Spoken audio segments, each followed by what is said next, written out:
let's get those boxes unpacked and take a better look at each component prior to putting everything together. For this example, we'll use an Amiga 500 system. Later on, we'll show you how to assemble an Amiga 2000 series system as well. Don't worry, you won't need a mechanic's toolkit or any aspirin. The Amiga 500 contains all of the principal components that make up the computer. Called the main unit, you'll plug in all of the various peripherals you purchased to this central operating center. The main unit of the Amiga 500 includes a keyboard, a disk drive, the Amiga processing system called the CPU, or Central Processing Unit, some memory, graphics, and sound chips, and an expansion slot for future hardware additions. In the back of the unit, you'll find a number of connectors for plugging in peripheral devices such as external disk drives, printers, and telephone modems. If we've lost you already, don't worry. We'll explain everything in a few minutes. There are two cables coming out of the power supply. This end connects the unit to the Amiga, while the other end plugs into the power socket in your wall. In the packaging for the main unit, you'll also find a device with a long cable attached to it. This is the mouse. We'll talk a lot about mice, or specifically your mouse, as this video continues. In another box, you'll find the monitor display for the Amiga. There are a number of different monitors available for the Amiga, but for this video, we'll use the monitor offered by Commodore. This monitor looks very similar to a television monitor. It includes jacks for plugging in computer signals, stereo sound, and video. You may have purchased some other components as well, including a disk drive, a printer, or a modem.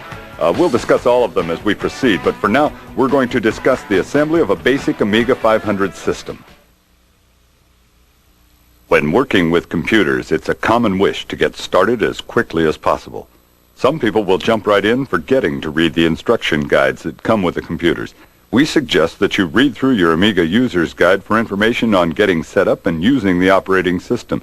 Connecting anything, it's a good idea to check and make sure that everything is turned off. For those of you that purchased additional memory, your first step is to insert the A501 memory unit into the bottom of the CPU. The memory board is sensitive and comes packaged in a static-proof container. Follow the instructions in the user's guide. Remove the cover of the memory slot, then carefully insert the memory board onto the slotted connector. Don't force it, but do use some pressure. Once it's snug in the connector, replace the cover onto the bottom of the unit. Next, attach the RGB monitor. You may want to mount it on the rear deck of the Amiga, but it would be a bit better if you could find a place next to or behind the unit so the monitor is on a stable surface. Now, before moving any further, let's make sure we have several items available to us while we learn how to use the computer. You will need the Commodore User Guide, the workbench disk, several blank disks, a pen and paper for taking some notes. Before you power up the computer for the first time, it's a good idea to check all of the connections to make sure there isn't anything loose or improperly attached. Once you're sure that everything is properly set up, you can flip the power switch. Within a moment or two, an image will appear on the screen of your monitor. If nothing happens, check to make sure that you've turned the monitor on. The display will show a computer disk and the word workbench. One of the pet peeves of computer users is that regardless of the computer they use, sometimes an instruction will cause the computer to become confused and to lock up. This is called crashing.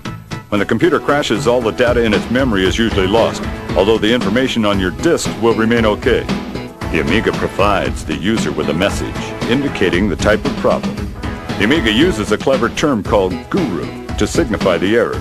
If you ever encounter a guru or cannot otherwise get the Amiga to perform, you will need to reset or reboot the computer.